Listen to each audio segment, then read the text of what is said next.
गौतम बुद्ध को घर छोड़े 7 साल हो चुके थे। वह राजगीर में प्रवचन करते थे। उनके पिता राजा शत्रुघ्न ने 1 वर्ष के भीतर 10 दूत उसके पास भेजे थे कि वो दर्शन दे दो। वो कपिल वस्तु पहुंचे। उनके साथ उनके दोनों प्रिय शिष्य सारिपुत्र और मोदगल्यान भी थे। उन्होंने कपिल वस्तु के दक्षिणी छोर से भिक्षाटन शुरू किया। संघ के सैकड़ों लोग उनके साथ थे। उन्हें देखने पूरा नगर उमड़ पड़ा था।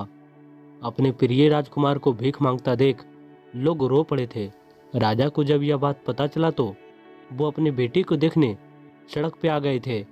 बहुत आग्रह करने के बाद शाक्य मुनि ने राजा पिता का निमंत्रण स्वीकार किया और राजभवन में गए। राजा ने संघ के अन्य भिक्षुओं को भवन के विशेष परिसर में ठहराया।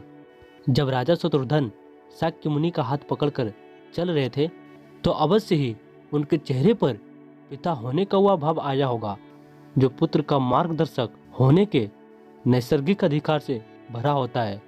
खुद शाक्य मुनि इस अधिकार में हस्तक्षेप नहीं कर सकते थे। भवन में राहुल की माता यशोधरा के पास भी तुरंत यह समाचार पहुंचा कि गौतम लौट आए हैं। वो जाए और अपने पति से मुलाकात करे, लेकिन यशोधरा ने इनकार कर दिया। गौतम उसे छोड़कर गए थे, आज लौटे हैं तो वह क्यों जाए उनका सत्कार करने। यशोधरा ने संदेश भिजवाया, यदि एक पल के लिए भी आर्यपुत्र ने मुझ में कोई गुण देखा हो तो वो स्वयं इस कक्ष तक आएगा जहाँ से वो आधी रात बिना बताए चले गए थे।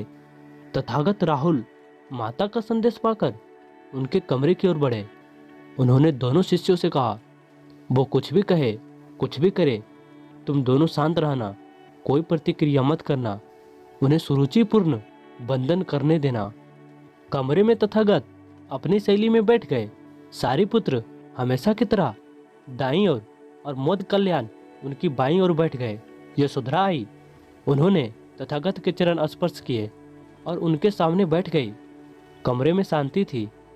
तभी राजा शत्रुघ्न कमरे में आए। बेटे बहू को आमने सामने देख उन्होंने बेटे से कहा, यशोधरा ने सुना आपने कसाय वस्त्र धारण किया है तो उसने कसाय वस्त्र पहन लिया। उसने सुना आप एकाहारी हो गए हैं तो वह भी एकाहारी हो गई। आपने उत्तम पलंग पर सोना त्याग दिया तो उसने भी त्याग दिया। आपने माला का त्याग किया, गंध का त्याग किया तो उसने भी यह सब त्याग दिया। मायके वाले इसे संदेश भेजते हैं कि वो इसे ले जाना चाहते हैं, लेकिन यह यहीं रहती है इसी कक्ष में। यह गुण की मूर्ति है। राजा हंसने से अपनी बहू को देखते रहे। अचानक तथागत उठे और उस कक्ष से बाहर चले गए। शाक्य मुनि ने शिष्यों को शांत रहने को कहा था, लेकिन वो स्वयं उस कक्ष से बाहर चले गए। मैं हमेशा सोचता हूँ कि उस पल क्या हुआ होगा। उसके मन के भीतर कैसे कैसे विचार उठते होंगे। क्या संबोध एक लघु क्षण होता है या दीर्घ क्षण? क्या संबोध एक अनंत अभ्यास है? क्या स्वयं इसका गरुड़ यान है? दंपत का 13वां श्लोक बार बार याद आता है। यथागार दुच्छेन बुट्टत्ति समति बिछत्ति एवं अभावित चितरागो समति बिछत्ति।